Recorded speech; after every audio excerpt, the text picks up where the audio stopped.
Yo tout le monde, tiens, je me suis dit on va faire une petite vidéo aujourd'hui sur l'ancrage. Alors j'ai rien préparé encore, on va faire ça à l'arrache comme d'hab, parce que ceux qui me suivent depuis un moment, vous savez très bien que je ne prépare jamais mes vidéos, c'est de l'impro total. Comment ça se passe en général, je suis en train de dessiner, puis j'ai envie de couler un bronze, bon je vais faire mes affaires et c'est à ce moment-là que je me dis bah tiens je vais faire une petite vidéo et puis je me lâche. Alors aujourd'hui donc on va parler de l'ancrage numérique, c'est un outil comme les autres, c'est comme l'ancrage manuel. J'avais fait une vidéo déjà sur l'ancrage manuel, si tu veux aller vérifier sur ma chaîne YouTube les différents moyens, tu peux y aller. Sinon tu peux rester, bienvenue. Alors qu'est-ce que c'est que l'ancrage numérique? Bah c'est un ancrage qui est numérique. Par exemple c'est un exemple d'ancrage numérique, et puis rien, et là il y a quelque chose. Là on est sur Clip Studio Paint. Moi j'utilise des brushes, alors j'utilise à peu près 3-4 brushes pour faire mon ancrage numérique. J'utilise du coup un stylo plume G que j'affectionne beaucoup. J'utilise un gros feutre pour faire des remplissages rapidement. J'utilise le pot de peinture pour remplir des zones. J'utilise aussi des pinceaux style comme ça, des pinceaux un peu à l'effet un peu sec. Puis on en a combien? On en a 24. J'utilise aussi les lignes droites, voilà, pour faire des choses un peu mécaniques. Casse-toi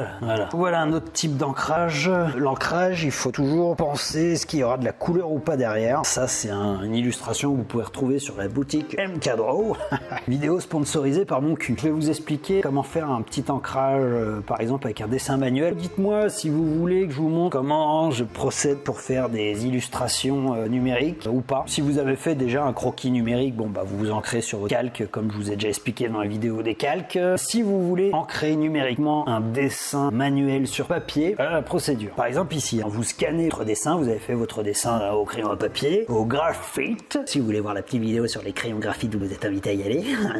Vous scannez votre dessin ou alors vous prenez en photo. Ça c'est une photo basique avec un appareil photo basique. Pour faire des photos, vous le scannez, vous prenez en photo, vous ramenez du coup la photo ici. Vous pouvez la retravailler avec édition, correction de teinte par exemple, avec la luminosité, le contraste. Vous pouvez noircir un peu plus les zones noires. J'en ai strictement rien à foutre. Moi ce que je fais en général, est dans édition, changer la taille de toile. Je regarde un peu quelle taille elle est. Vous pouvez le voir ici, ou alors propriété de toile. Ça vous dit tout, donc format A4, 300 résolution 300. Moi je regarde toujours en centimètres, voilà, 21 sur 22, donc c'est une taille A4. Ça vous va, vous pouvez y aller direct. Ça vous va pas, ce que je fais, je vais dans nouveau, j'ouvre un fichier à la taille que j'aime, 30 x 40 cm par exemple, beaucoup travaillé à ce format. Ok, je vais sur mon dessin. Alors soit vous l'importez, vous faites ici, vous allez à fichier importer, vous cherchez votre image, soit vous allez l'avez déjà là, vous voulez pas vous emmerder. Vous faites donc vous allez sur votre dessin, vous faites CTRL C pour copier, hop,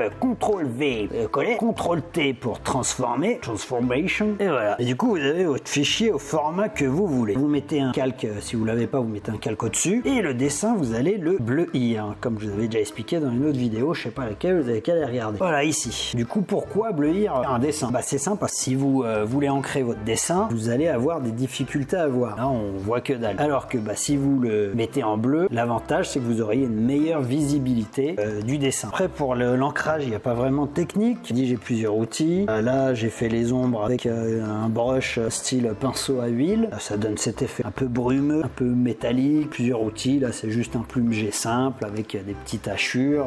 Là aussi, à vous de tester, à vous de voir ce que vous aimez. Et du coup, bah, après l'ancrage, faut y aller. Ça prend son temps. Moi en général, je fais toujours les zones un peu plus noires pour voir si je les noircis ou pas. Par exemple ici, vous vous dites tiens, il y a des zones claires. Là il y a des zones noires. Est-ce que je vais faire des hachures un peu plus contrôlées bien sûr, mais est-ce que je vais faire des hachures comme ça pour faire les yeux ou alors faire carrément une zone un peu plus noire? Et un exercice qui est pas mal, c'est d'ancrer des photos. Ça nous permet d'avoir plusieurs styles ou alors ancrer des dessins. Là c'est comme c'est un dessin assez réaliste, ça peut faire une office de photo en noir et blanc. Pareil, n'importe quelle photo, vous le prenez, vous le bleuissez. Google, comment on dit bleuir? Blue-taté. Bon bah vous blue-tatez votre dessin. Ta gueule, je le blue-tate. Vous ancrez votre délire quoi. Dans les techniques, vous avez le dent peigne comme ça, le plus droit possible, comme ici. Voilà où il y a des petits effets dans le peigne. C'est pour nuancer le blanc et le noir dans un effet de gris. Vous pouvez avoir des gros aplats de noir pour une ombre très forte, qu'on imagine que la lumière vient d'en face. Voilà, des effets de blanc aussi. On peut juste peut-être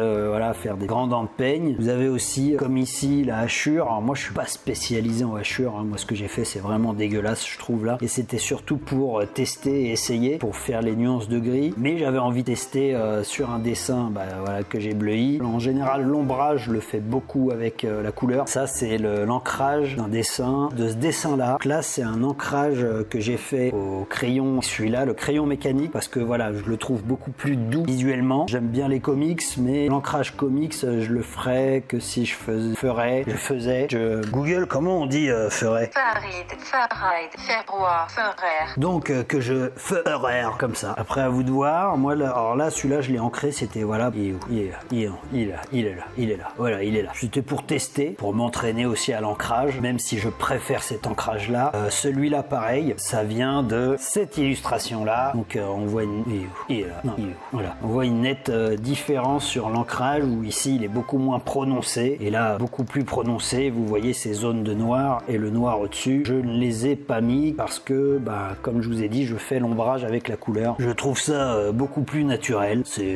Là aussi, c'est faire avec des brushes. Comme vous pouvez le voir, la cape aussi n'est pas ombragée. Et là, elle est ombragée avec un petit effet de lumière qu'il n'y a pas ici. Donc voilà, petite vidéo sur l'ancrage. Voilà, comme pas compliqué. Donc résumé, on fait un dessin directement ou alors on importe. On va ici, on bleuit, on met un calque au-dessus, on encre par-dessus. Comme ça, on teste, on fait des effets. Est-ce qu'on fait des petits effets comme ça, un peu plus doux?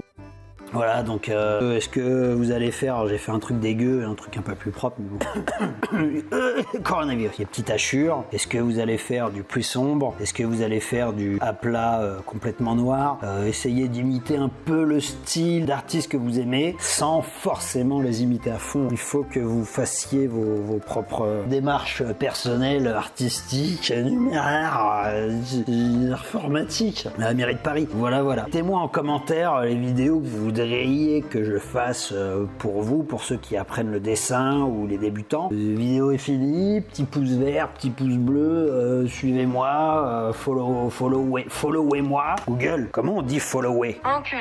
Puis voilà. Et je voulais aussi vous remercier beaucoup pour les nouveaux abonnés. J'ai pas fait de vidéo pendant un an. J'ai eu, je crois, 700 abonnés sans avoir posté une seule vidéo. Pendant un an, c'est énorme, je trouve. Alors bien sûr, il y en a qui ont des millions d'abonnés ou des milliers d'abonnés. C'est pas mon but de devenir un grand youtubeur. J'en ai strictement rien à foutre. J'essaie de faire des vidéos comme moi j'aurais aimé en avoir quand j'ai commencé le dessin, avec des conseils simples et concis, pas des gens qui racontent leur live là pendant des heures pour t'expliquer qu'un crayon de couleur c'est rouge ou vert. Vraiment merci beaucoup. Ce qui m'intéresse le plus, c'est de poster des vidéos qui servent à l'apprentissage, et comme on dit, apprendre en rigolant c'est mieux. Allez, peace les gars, merci beaucoup de me suivre. Et puis dites-moi dans les commentaires quel genre de vidéo vous aimeriez avoir, les conseils, des tests. N'est-ce pas, Jamy?